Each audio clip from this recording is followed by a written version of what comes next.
একটা উৎসবলা গেট আছে। সালানা উৎসবল মজলিস আগামী 8ই জুলাই বাৎসরিক উৎসবল মজলিস নামলাক্কা হাক্কানি মসজিদ।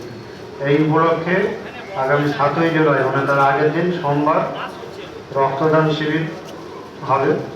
যারা ইচ্ছুক আছে মেহমান করে যেতে পারেন। তারপরে আগামী 8ই জুলাই মঙ্গলবার কুমোরগঞ্জ তমলুক মেদিনীপুরে সালানা উৎসবল মজলিস আছে। যারা যেতে চান মেহমান করে যেতে পারেন। 29শে জুন রবিবার বীরশিবপুর স্কুল বীরশিবপুর স্কুল মাঠে সালানা উৎসব আছে। পাড়াগোহাল স্কুল মাঠে সালানা উৎসব মজলিস আছে। যারা যেতে চান মেহমান করে যেতে পারেন।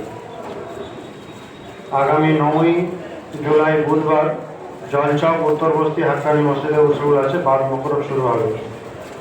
আগামী 29শে জুন রবিবার বাদ মোকরের দেনান হাক্কানি মসজিদ কোলাঘাটে উৎসবল মজলিস আছে। যারা যেতে চান মেহমান করে যেতে পারেন। হাক্কানি মসজিদ।